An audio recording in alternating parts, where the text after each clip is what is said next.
Hello, second grade. Thanks for joining me again for reading. We are going to start our new book. We are starting Little House in the Big Woods by Laura Ingalls Wilder. This is one of my favorite books from when I was in second grade. I hope you guys enjoy it. You need your book. We're going to follow along starting on page 1. So, Little House in the Big Woods, Chapter 1. Once upon a time, 60 years ago, a little girl lived in the big woods of Wisconsin, in a little gray house made of logs. The great dark trees of the big woods stood all around the house, and beyond them were other trees, and beyond them were more trees. As far as a man could go to the north in a day, or a week, or a whole month, there was nothing but woods. There were no houses. There were no roads. There were no people. There were only trees and the wild animals who had their homes among them. Wolves lived in the big woods, and bears, and huge wild cats. Muskrat and mink and otter lived by the streams. Foxes had dens in the hills, and deer roamed everywhere. To the east of the little log house, and to the west, there were miles upon miles of trees, but only a few little houses scattered far apart in the edge of the big woods. So far as the little girl could see, there was only the one little house where she lived with her father and mother, her sister Mary, and baby sister Carrie. A wagon track ran before the house, turning and twisting out of sight in the woods where the wild animals lived. But the little girl did not know where it went, nor what might be at the end of it. The little girl was named Laura, and she called her father Pa, and her mother Ma. In those days and in that place, children did not say father and mother, nor mama and papa, as they do now. At night, when Laura lay awake in the trundle bed, she listened and could not hear anything at all but the sounds of the trees whispering together. Sometimes, far away in the night, a wolf howled. Then he came nearer and howled again. It was a scary sound. Laura knew that wolves might eat little girls, but she was safe inside the solid log walls. Her father's gun hung over the door, and good old Jack, the brindle bulldog, lay on guard before it. Her father would say, "Go to sleep, Laura. Jack won't let the wolves in." So Laura snuggled under the covers of the trundle bed, close beside Mary, and went to sleep. One night her father picked her up out of bed and carried her to the window so that she might see the wolves. There were 2 of them sitting in front of the house. They looked like shaggy dogs. They pointed their noses at the big, bright moon and howled. Jack paced up and down before the door, growling. The hair stood up along his back, and he showed his sharp, fierce teeth to the wolves. They howled, but they could not get in.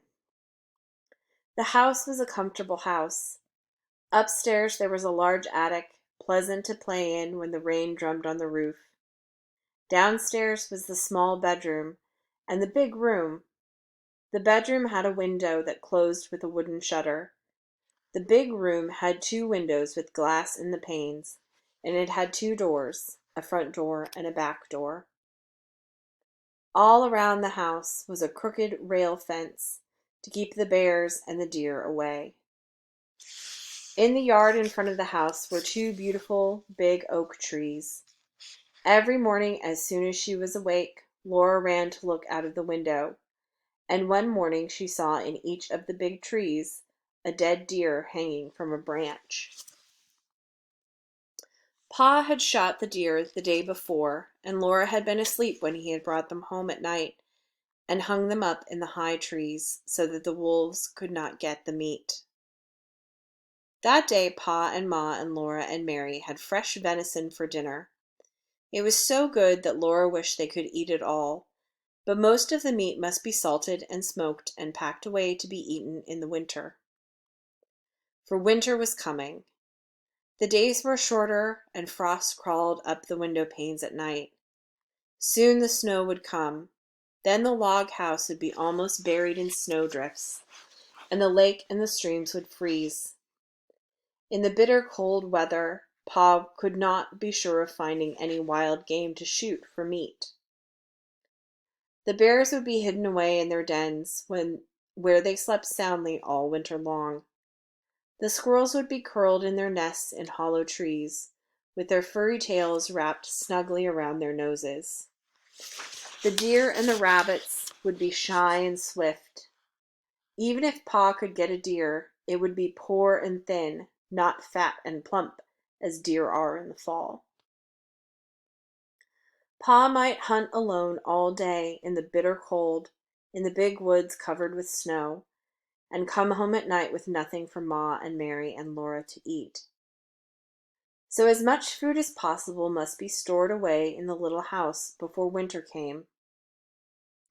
Pa skinned the deer carefully and salted and stretched the hides, for he would make soft leather of them. Then he cut up the meat and sprinkled salt over the pieces as he laid them on a board. Standing on end in the yard was a tall length cut from the trunk of a big hollow tree. Pa had driven nails inside as far as he could reach from each end. Then he stood it up, put a little roof over the top, and cut a little door on one side near the bottom. On the piece that he had cut he fastened leather hinges. Then he fitted it into place, and that was the little door, with the bark still on it. After the deer meat had been salted several days, Pa cut a hole near the end of each piece and put a string through it. Laura watched him do this, and then she watched him hang the meat on the nails in the hollow log. He reached up through the little door and hung meat on the nails as far up as he could reach. Then he put a ladder against the log, climbed up to the top, moved the roof to one side, and reached down inside to hang meat on those nails. Then Pa put the roof back again, climbed down the ladder, and said to Laura, "Run over to the chopping block and fetch me some of those green hickory chips, new, clean white ones." So Laura ran to the block where Pa chopped wood and filled her apron with the fresh, sweet-smelling chips. Just inside the little door in the hollow log, Pa built a fire of tiny bits of bark and moss, and he laid some of the chips on it very carefully. Instead of burning quickly, the green chips smoldered and filled the hollow log with thick, choking smoke. Pa shut the door, and a little smoke squeezed through the crack around it, and a little smoke came out through the roof, but most of it was shut up with the meat. "There's nothing better than good hickory smoke," Pa said. "That will make good venison that will keep anywhere, in any weather." Then he took his gun, and slinging his axe on his shoulder, he went away to the clearing to cut down some more trees. Laura and Ma watched the fire for several days. When smoke stopped coming through the cracks, Laura would bring more hickory chips, and Ma would put them on the fire under the meat. All the time there was a little smell of smoke in the yard, and when the door was opened, a thick, smoky, meaty smell came out. At last Pa said the venison had smoked long enough. Then they let the fire go out, and Pa took all the strips and pieces of meat out of the hollow tree. Ma wrapped each piece neatly in paper and hung them in the attic where they would keep safe and dry. One morning Pa went away before the daylight with the horses and wagon, and that night he came home with a wagon load of fish. The big wagon box was piled full, and some of the fish were as big as Laura. Paul had gone to Lake Pepin and caught them all with a net. Ma cut large slices of flaky white fish, without one bone, for Laura and Mary. They all feasted on the good fresh fish. All they did not eat fresh was salted down in barrels for the winter. Pa owned a pig.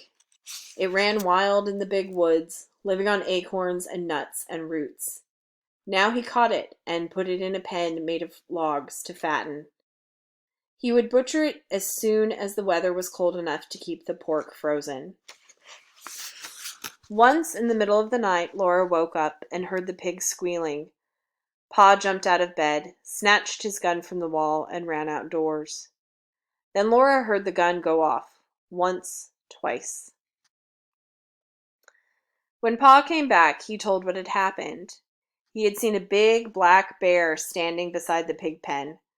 The bear was reaching into the pen to grab the pig, and the pig was running and squealing. Pa saw this in the starlight, and he fired quickly. But the light was dim, and in his haste he missed the bear. The bear ran away into the woods, not hurt at all. Laura was sorry Pa did not get the bear. She liked bear meat so much. Pa was sorry too, but he said, "Anyway, I saved the bacon." The garden behind the little house had been growing all summer.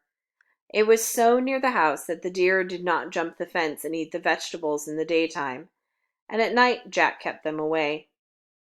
Sometimes in the morning there were little hoof prints among the carrots and the cabbages. But Jack's tracks were there too, and the deer had jumped right out again. Now the potatoes and carrots, the beets and turnips and cabbages were gathered and stored in the cellar, for freezing nights had come. Onions were made into long ropes, braided together by their tops, and then they were hung in the attic beside wreaths of red pepper strung on threads. The pumpkins and the squashes were piled in orange and yellow and green heaps in the attic's corners. The barrels of salted fish were in the pantry, and yellow cheeses were stacked on the pantry shelves. Then one day Uncle Henry came riding out of the big woods. He had come to help Pa butcher. Ma's big butcher knife was already sharpened, and Uncle Henry had brought Aunt Polly's butcher knife. Near the pig pen, Pa and Uncle Henry built a bonfire and heated a great kettle of water over it. When the water was boiling, they went to kill the hog. Then Laura ran and hid her head on the bed and stopped her ears with her fingers so she could not hear the hog squeal. "It doesn't hurt him, Laura," Pa said. "We do it so quickly." But she did not want to hear him squeal. In a minute she took one finger cautiously out of an ear and listened. The hog had stopped squealing. After that, butcher time was great fun. All right, I'm going to stop here because my video time is about to run out. I am going to start up again on page 14. So just look for the next video, and I'll see you in a sec, guys.